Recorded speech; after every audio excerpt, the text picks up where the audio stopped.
Welcome back to another edition of Arizona Wildcats Insiders Podcast.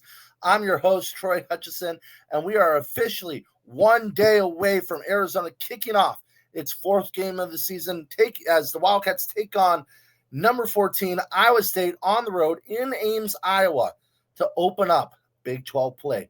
Now, the Wildcats have had an impressive start to the season with a 34-point win over Hawaii, a 45-point win over Weber State, and a 6-point win over Kansas State, all three at home. Arizona's defense has been the heartbeat of this team so far, holding opponents to 8.7 points per game, which is top 10 nationally and fourth in the Big 12. They've done a great job at playing defense, getting after the football. They are one of the tops in the country in takeaways. They're one of the tops in the country in sacks, tackles for loss. And this secondary is one of the best units nationally as well. I would put it as a top 15, if not top 12 secondary nationally. In my opinion, it's the top secondary in the Big 12. I don't think there's any question about that. Sorry, Texas Tech. Sorry, Iowa State, who are very good defensive programs. But this Arizona secondary is an elite level secondary led by Genesis Smith, who I believe will be a first-round draft pick by the end of the season with the type of year he is having and the type of year I think he will have. Now, coming into the year, not a lot of expectations for Arizona. Arizona wasn't supposed to win that Kansas State game. Arizona isn't projected to go to a bowl game. The Big 12 did not have a preseason media poll, but if they did, I guarantee you Arizona would have been picked near the bottom three.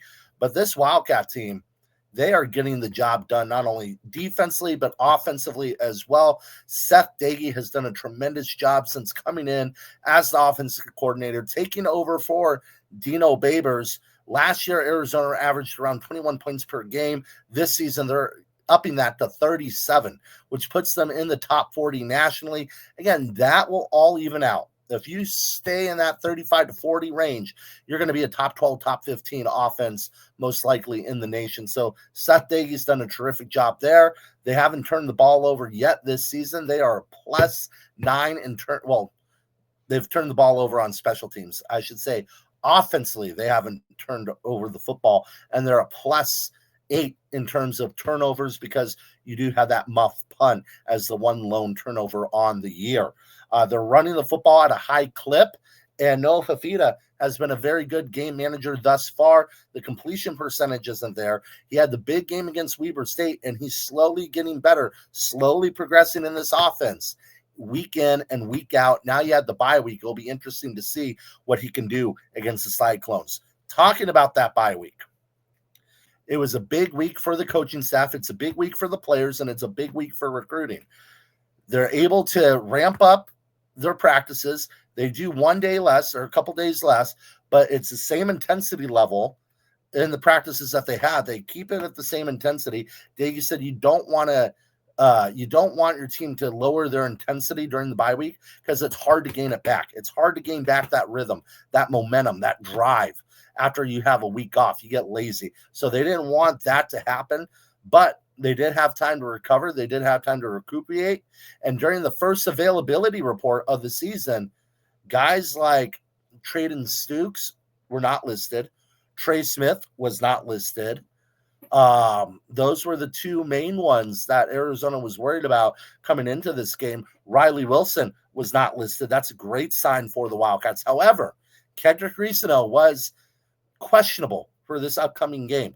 Mind you, Kedrick has been wearing a boot on his left leg the past couple weeks. We'll see where he's progressing. The injury itself is unknown. Brett Brennan and his staff do not talk about injuries, do not disclose injuries. So if a guy pulls a hamstring, a guy breaks a foot, it's just going to be listed as an injury. And they'll say, we'll check his availability later in the week or later in the season. So that's never going to be said. Now, am I saying that it is that? No, I'm not hinting at that at all. All I'm saying is that he was in a walking boot against Kansas State and against Weber State as well.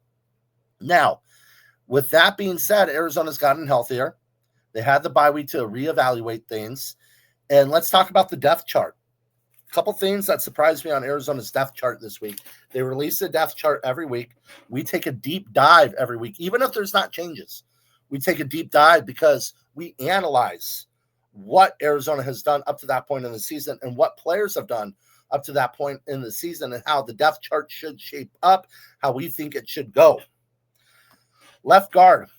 At the very start of the year, it was Michael Woonen's job. Hands down, Michael Woonen's job, who is less listed as questionable for the game. And he played a terrific game against Hawaii, did a solid job against Weber State, and fluctuated against Kansas State. Now, who also played in the Kansas State game? That'd be Chuba Maye. So Chuba Maye was the defensive tackle his first year at Arizona as a junior college transfer. Did a terrific job, got a little out of shape, had a couple injuries, didn't finish the year playing. This whole entire offseason, he has gone from playing D-tackle to guard. And that is not an easy transition. That's one position that he hasn't played in a very long time.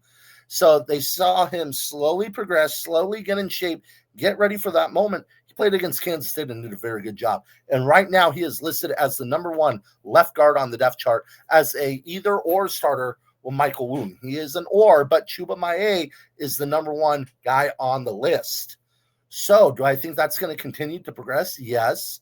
But you have to remember Jordan Brown is still inactive, injured as of right now. So as he progresses, it'll be interesting to see how he falls into play.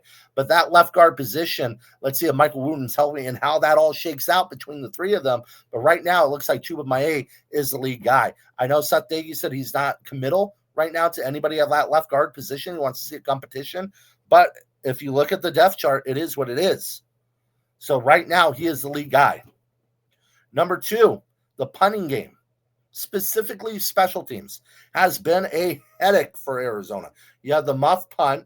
You have a couple missed field goals against Kansas State. You have a block punt against Kansas State. You've had slow process of the punt throughout the whole entire season where we've seen about like 4 or 5 of them nearly get blocked. But finally one did, but it wasn't on necessarily the process. Michael Salgado Medina dropped the ball, and that led to the block punt. Now, mind you about Michael Salgado Medina. He's working double time. He's not only the punter, he's the place kicker. And he missed some field goals against Kansas State as well. But you're asking him to do the job of 2 men. Can he do it? Yes. Has he been successful before? Yes. But we've seen his leg increase. We've seen him get better as a place kicker. And you have a backup punter in Isaac Loveson from Australia that was terrific in training camp. Absolutely amazing in training camp. I think you could see, even though Michael Salgado Medina is listed as the number one punter, I think you could see a situation where Isaac Loveson's back there punting on Saturday. Why not relieve some stress off of Michael Salgado Medina? That way he can focus just on kicking. I don't know if we see it this weekend, but I think it's a change we're going to see. For either, if it's not this weekend, I think we're going to see it in the next couple weeks. Isaac Loveson's very good. Michael Salgado Medina is very good. But having somebody do the job of 2 people can be very taxing on a kicker. I know they're not out there all the time, but still, you have to worry about the mechanics of this, the mechanics of that. Just simplify the game. Every coach talks about simplifying the game, whether that's basketball, football, or baseball. You talk about simplifying a game. Simplify it for him. And that's not to say that he isn't smart enough to handle that. He is. But when you're thinking about multiple things, you can get in a funk. And you don't want to see your best kicker get in a funk. Because if he starts to struggle, continues to struggle with kicking, then you might have to go to the freshman, which no coach feels comfortable with that. Lastly is the edge rushing. Arizona's been very good at getting after the passer.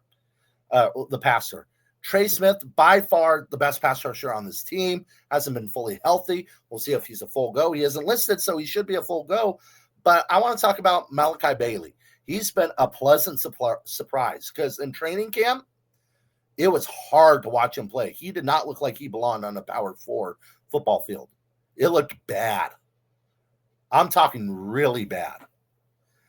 But since those first couple weeks where he struggled, he turned it up a notch. All of a sudden, he was getting in the backfield. All of a sudden, he was making plays both in the passing and running game.